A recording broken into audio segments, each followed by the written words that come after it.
I don't know if that should be taken as a sign or not, how my phone fell like that.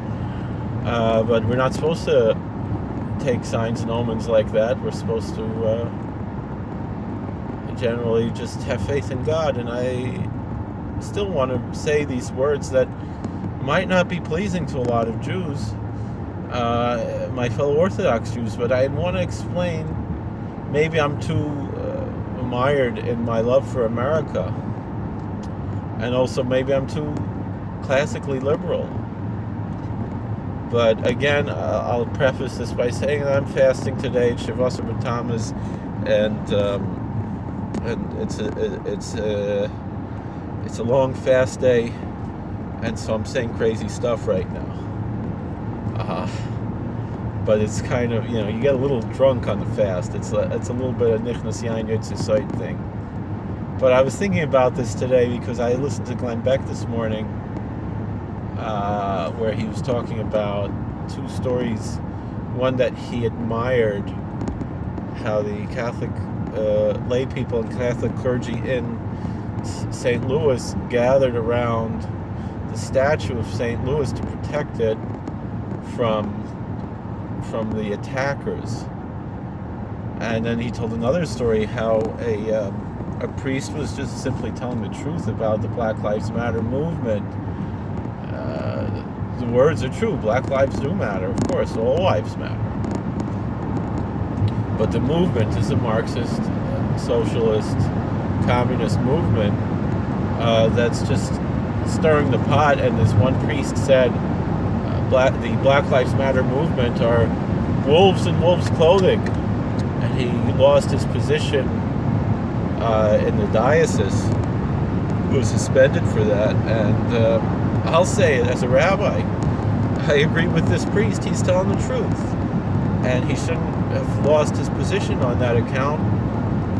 But I've lost positions for telling the truth also. So, it hasn't really made me stronger. It's maybe made me more of a coward, to be honest, because I don't stand up for the truth as much as I should, and I don't know. Yesterday I saw someone at shul was wearing, like I'm wearing, Trump 2020 hat very proudly, and I said, oh, I love President Trump so much, and this guy said, yeah, he's a great friend of Israel. I was like, and he's good for America, that's what's more important. He's like, you're a Jew first. And I just shut my mouth, because we all know that Israel has nothing to do with being Jewish. But a lot of people think that, and I'm not going to rain on this guy's parade and make a fight. That's not worth it, but and I guess Shalom it comes first, But I said I love President Trump. He actually said to me that by saying this, that I support the same president that he supports, but because he's good for America instead of because he's good for Israel. This guy said, you're like the Jews in Germany before 1933. And I told that to one of my coworkers. So, he basically called you a Nazi Jew for saying that you support Trump. And he also supports Trump. But because I think he's good for America, and he thinks he's good for Israel. But the main thing is that he should be reelected. But anyway, back to St. Louis. Now, who was St. Louis? He was King Louis the Ninth. And there were many, many King Louis in France, and he was an interesting character because, on one hand, the church sees him as a saint. He wore a hair shirt. He practiced all kinds of pious and devout acts, and he was a very charitable person. He would eat with the poor at his table, at his royal table, all of which are commendable and saintly and beautiful things. And I don't mean to denigrate him for that. But he wasn't a friend of the Jews. I don't think that was his fault. He wasn't a friend of the Muslims either. He was a crusader. But he wasn't a friend of the Jews. He, under his reign, it wasn't him personally. I don't think he personally was throwing the Gemaras, the Sfarim, into the fire.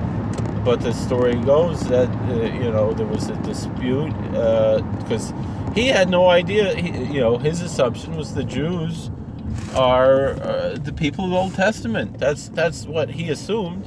And then a certain apostate ex-Jew converted to Christianity and started saying all kinds of, claiming that the Talmud was full of blasphemy. And so they pointed out there's passages that talk about someone named Yeshu, and so that must be Jesus, right? And they're saying nasty, mean things about Jesus.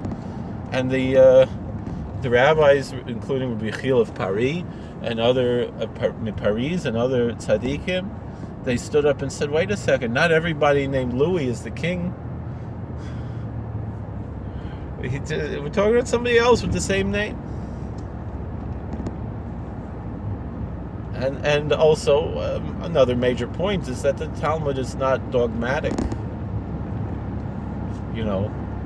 and which is a whole discussion about, how Judaism can survive, because it has very few even quasi-dogmas. If you want to refer to them as dogmas or quasi-dogmas, the Yud Gimel Ikrim, 13 Principles of Faith of the Rambam. And it's interesting because the Rambam's Sfarim were burned in that very same thoroughfare some years earlier, and then we saw in the same place years later the Gemaras were burned, and what Rabbeinu Yonah said about that, and the connections, and the regret that he had for his opposition to the Holy Rambam. That's why he wrote the whole Shari Tshuva. And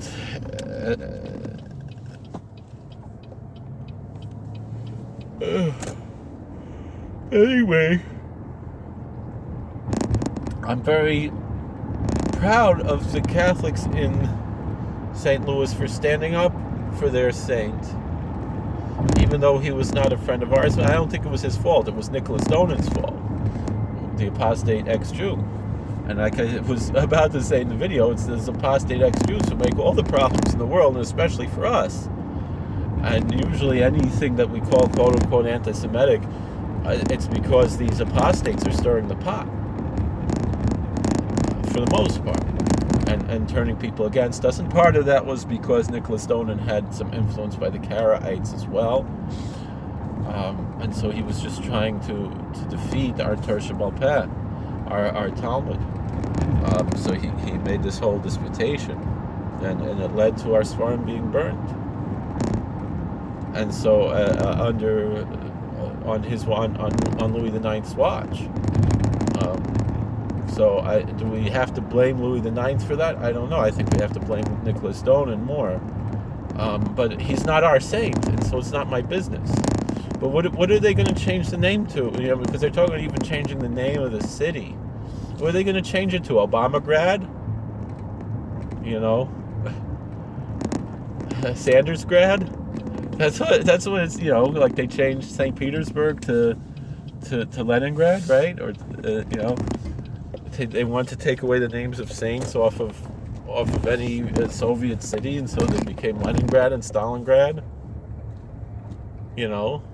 Is that what we're gonna have? Obamagrad? So,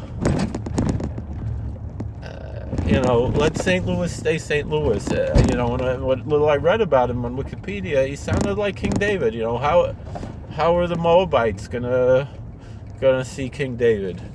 So the Moabites gonna say that we have to change the name of Yerushalayim, that shouldn't be called anymore Ir David, city of David. It's right. It's the same thing, who writes history, All right, so to Jews and Muslims, Louis IX wasn't such a saint, but to the Catholics he was, and for the reason, and I at least say I don't see Catholics venerating Louis IX as a saint because he burned the Talmud, or because he crusaded against the Muslims, but because he wore a hair shirt and because he fed the poor,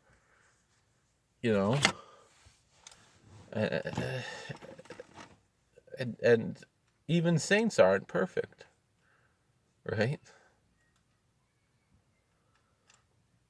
So, and the same thing, I don't see anybody venerating Jefferson and Washington as slave owners. We venerate Jefferson and Washington as founders of this country that later abolished slavery.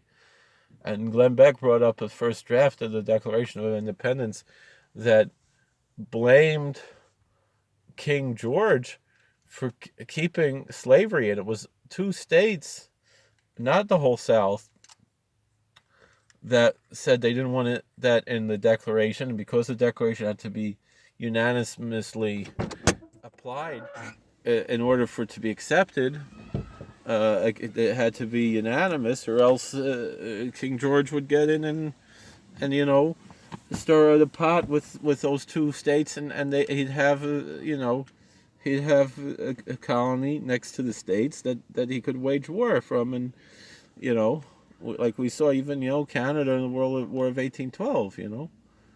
Hey, so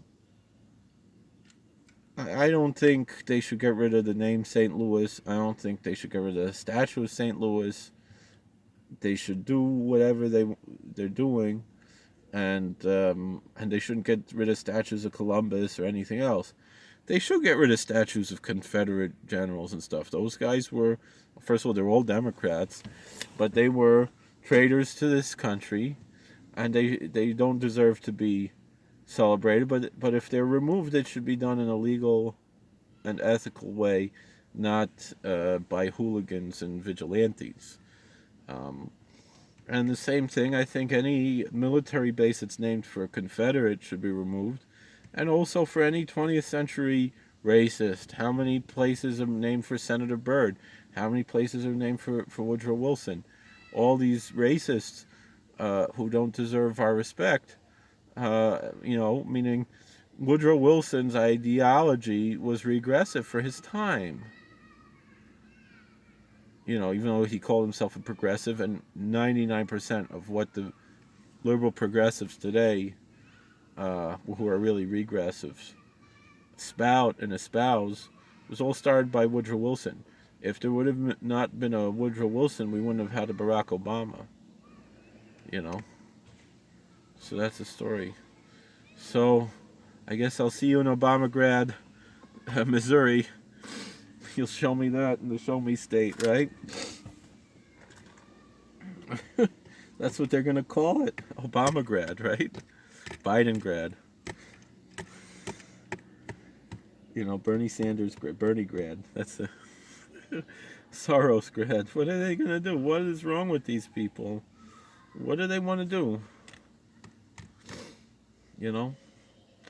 Crazy world we live in. Columbus, Ohio will be Sanders grad, and St. Louis will be Obama grad. And Washington D.C. will be Clinton grad. Chas v'sholom. These people are so crazy. I hope it doesn't happen. I hope Trump wins. I hope we get back the House. That's all I can say. God bless. Please like, share, and subscribe, comment. And we'll see you all on the flip side. Take care.